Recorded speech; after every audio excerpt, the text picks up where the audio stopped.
Hello student, मैं प्रशांत और आप लोगों का मेरे YouTube channel Edu with Sushant में हार्दिक स्वागत है। आज मैं अपने इस नए वीडियो में क्लास 10th के नागरिक शास्त्र के सभी महत्वपूर्ण ऑब्जेक्टिव प्रश्नों को लेकर उपस्थित हुआ हूं। तो आइए शुरू करते हैं इस वीडियो को और देखते हैं कि कौन कौन से महत्वपूर्ण प्रश्न हैं और परीक्षा में कौन कौन से प्रश्न आएंगे। आइए शुरू करते हैं इस वीडियो को। आज का पहला प्रश्न है, भारत में कहाँ औरतों के लिए आरक्षण की व्यवस्था है? इसका उत्तर होगा पंचायती राज व्यवस्था में औरतों के लिए आरक्षण की व्यवस्था है। दूसरा प्रश्न है, वर्तमान भारत में कितने प्रतिशत महिलाओं को संसद में प्रतिनिधित्व प्राप्त है? अर्थात इस समय भारत में कितने प्रतिशत महिलाओं को संसद में प्रतिनिधित्व प्राप्त है? इसका आंसर होगा 10.86%। तीसरा प्रश्न है, भारतीय संविधान के अनुसार भारतवर्ष को क्या घोषित किया गया है? भारतीय संविधान के अनुसार भारतवर्ष को क्या घोषित किया गया है? इसका उत्तर होगा धर्मनिरपेक्ष राज्य। भारत को धर्मनिरपेक्ष राज्य घोषित किया गया है। चौथा प्रश्न है, सत्ता की साझेदारी की एक अनूठी एवं सर्वोत्तम प्रणाली किस देश में विकसित की गई है? इसका करेक्ट आंसर होगा बेल्जियम में। बेल्जियम एक देश है जहां यह व्यवस्था लागू किया गया है। आज का अगला प्रश्न है, 15वीं लोकसभा में महिला सदस्यों की कुल संख्या कितनी है? 15वीं लोकसभा में महिला सदस्यों की कुल संख्या कितनी है? इसका उत्तर होगा 59 सदस्य थे 15वीं लोकसभा में। पांचवा प्रश्न है, भारत में संघ एवं राज्यों के बीच अधिकारों का विभाजन कितने सूचियों में किया गया है? इसका उत्तर होगा 3 सूचियों में। वो सूची कौन कौन है? तो पहला है राज्य सूची, दूसरा है संघ सूची और तीसरा है समवर्ती सूची। छठा प्रश्न है, संघ राज्य की विशेषता कौन नहीं है? यानी संघ राज्य की क्या विशेषता नहीं है? इसका उत्तर होगा एकहरी शासन व्यवस्था संघ सरकार में नहीं होती है। सातवां प्रश्न है, पंचायत समिति का प्रधान कौन होता है? पंचायत समिति का प्रधान कौन होता है? इसका आंसर होगा प्रमुख। आठवां प्रश्न है, भारतीय संविधान का 73वां संशोधन किससे संबंधित है? भारतीय संविधान का 73वां संशोधन किससे संबंधित है? इसका आंसर होगा पंचायती राज से। 9वां प्रश्न है, आधुनिक समय में प्रत्यक्ष लोकतंत्र कहाँ है? आधुनिक समय में प्रत्यक्ष लोकतंत्र कहाँ है? इसका उत्तर होगा स्विट्जरलैंड में। 10वां प्रश्न है, भारत के बिहार में पंचायती राज अधिनियम 2 बार आ गया पंचायती राज अधिनियम के अंतर्गत महिलाओं के लिए कितने प्रतिशत सीटों का आरक्षण है? भारत के बिहार में, खास करके बिहार के बारे में यह प्रश्न काफ़ी इंपॉर्टेंट है। इसका उत्तर होगा 50%। 11वां प्रश्न है, भारत में आपातकाल कब लागू किया गया था? भारत में आपातकाल कब लागू किया गया था? इसका उत्तर होगा 1975 में। 12वां प्रश्न काफ़ी इंपॉर्टेंट है, सूचना का अधिकार अधिनियम कब लागू किया गया? सूचना का अधिकार अधिनियम कब लागू किया गया? इसका उत्तर होगा 2005 में भारत के राजस्थान में यह व्यवस्था शुरू की गई।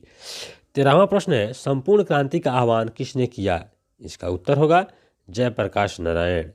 14वां प्रश्न है, गरीबी हटाओ का नारा किसने दिया? गरीबी हटाओ का नारा इंदिरा गांधी ने दिया।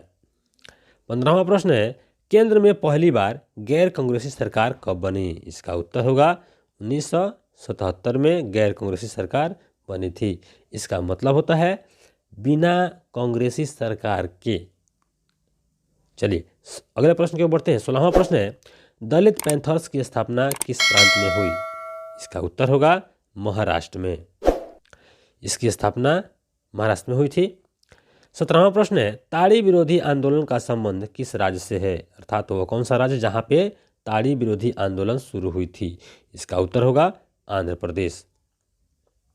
18वां प्रश्न है, चिपको आंदोलन से संबंधित कौन व्यक्ति हैं? अर्थात चिपको आंदोलन के प्रमुख नेता कौन थे? इसका उत्तर होगा सुंदरलाल बहुगुणा। अगला प्रश्न है, नर्मदा बचाओ आंदोलन के प्रमुख नेता कौन थे? इसका उत्तर होगा मेधा पाटेकर। ये दोनों प्रश्न काफ़ी इंपॉर्टेंट है, 18 और 19। चलिए आगे बढ़ते हैं। 20वां प्रश्न है, श्रीलंका को स्वतंत्रता कब प्राप्त हुआ? श्रीलंका को स्वतंत्रता 1948 ईस्वी में, अर्थात भारत से 1 साल बाद श्रीलंका को स्वतंत्रता प्राप्त हुआ। 21वां प्रश्न है, लोकतंत्र का प्राण किसे कहा जाता है? यह सबसे अधिक VVI प्रश्न है। इसका उत्तर होगा राजनीतिक दल को लोकतंत्र का प्राण कहा जाता है। 22वां प्रश्न है, भारतीय जनता पार्टी की स्थापना कब हुई? भारतीय जनता पार्टी जिसके वर्तमान में सरकार हमारे देश में चल रहा है, उसकी स्थापना कब हुई थी? उसका उत्तर होगा 1980 में। अगला प्रश्न है, भारतीय राष्ट्रीय कांग्रेस की स्थापना कब हुई? भारत का सबसे प्राचीन दल कौन है? तो भारतीय राष्ट्रीय कांग्रेस, इसकी स्थापना कब हुई थी? तो 1885 में।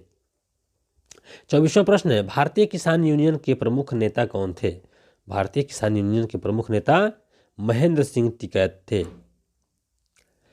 बढ़ते हैं 25वें प्रश्न की ओर। 25वां प्रश्न है, राजनीतिक दलों की नींव सर्वप्रथम किस देश में पड़ी? यह प्रश्न भी इंपॉर्टेंट है। इसका उत्तर होगा ब्रिटेन। अगला प्रश्न है, दल बदल कानून किस पर लागू होता है? दल बदल कानून, तो इसका उत्तर होगा सांसदों एवं विधायकों पर दल बदल कानून लागू होता है। 27वें प्रश्न की ओर बढ़ते हैं, राजनीतिक दलों को मान्यता और उसका चुनाव चिन्ह किसके द्वारा प्रदान किया जाता है? तो इसका आंसर होगा निर्वाचन आयोग द्वारा।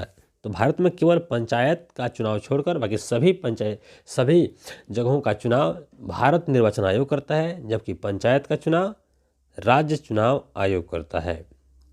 28वें प्रश्न की ओर बढ़ते हैं। 28वां प्रश्न है, लोकतांत्रिक सरकार किसके प्रति उत्तरदायी होती है?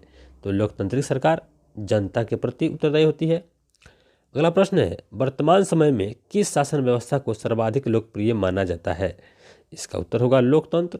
लगभग सभी लोग जानते हैं लोकतंत्र सबसे लोकप्रिय सर्वोत्तम माना जाता है। 30वां प्रश्न है, लोकतंत्र जनता के द्वारा और जनता के लिए शासन है, यह कथन किसका है? यह प्रश्न काफ़ी इंपॉर्टेंट है, इसको जरूर याद रखिएगा क्योंकि यह आने वाला है इस बार एग्जाम में। इसका आंसर होगा अब्राहम लिंकन। 31 नंबर क्वेश्चन है, किस सरकार के कार्यों का मूल्यांकन जनता भय के कारण नहीं करती है? तो इसका उत्तर होगा लोकतांत्रिक शासन का मूल्यांकन जनता भय के कारण नहीं करती है। 32वां प्रश्न है, भारत में किस तरह के लोकतंत्र की व्यवस्था की गई है? इसका उत्तर होगा प्रत्यक्ष लोकतंत्र। इसका आंसर होगा अप्रत्यक्ष लोकतंत्र। भारत में अप्रत्यक्ष लोकतंत्र की व्यवस्था की गई है। 32वां प्रश्न है, लोकतंत्र की सफलता के लिए सबसे आवश्यक शर्त क्या है? लोकतंत्र की सफलता के लिए सबसे आवश्यक शर्त क्या है? इसका आंसर होगा मजबूत जनमत। 34वें प्रश्न की ओर बढ़ते हैं, किस देश के लोकतंत्र को माओवादियों की चुनौतियों का सामना करना पड़ रहा है? तो इसका उत्तर होगा नेपाल को। 35वां प्रश्न है, किस देश में लिट्टे नामक आतंकवादी संगठन का गठन किया गया था? इसका उत्तर होगा श्रीलंका। 36वें प्रश्न की ओर बढ़ते हैं, गठबंधन सरकार की पकड़ प्रशासन पर कैसी होती है? तो गठबंधन सरकार की पकड़ प्रशासन पर ढीली होती है क्योंकि प्रत्येक संगठन या दल अपने बारे में केवल सोचती है, इसलिए सरकार पर पकड़ ढीली हो जाती है। 37वां प्रश्न है, किस देश के राष्ट्रपति रबर स्टंप की तरह नहीं है? इसका करेक्ट आंसर होगा भारत के राष्ट्रपति जो है रबर स्टंप की तरह नहीं है। 38वां प्रश्न है, क्षेत्रवाद की भावना एक प्रमुख परिणाम है, अलगाववाद इसका उत्तर होगा। क्षेत्रवाद की भावना जो है अलगाववाद का प्रमुख परिणाम है।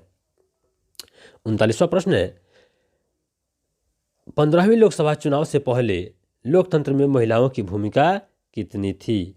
15वीं लोकसभा चुनाव से पहले लोकतंत्र में महिलाओं की भूमिका कितनी थी? इसका उत्तर होगा 10.86%। और 40वां और आखिरी प्रश्न आज का, भारतीय लोकतंत्र की कमजोरियों को दूर करने का सबसे अच्छा उपाय क्या है? इसका करेक्ट आंसर होगा सुधारात्मक कानून का निर्माण करना। तो इस तरह आज जो है सिविक्स के 40 महत्वपूर्ण ऑब्जेक्टिव प्रश्न समाप्त होते हैं। अगर वीडियो अच्छा लगे तो लाइक करें, शेयर करें और अधिक से अधिक चैनल को सब्सक्राइब करें। फिर मिलते हैं एक नए वीडियो में, तब तक के लिए जय हिंद।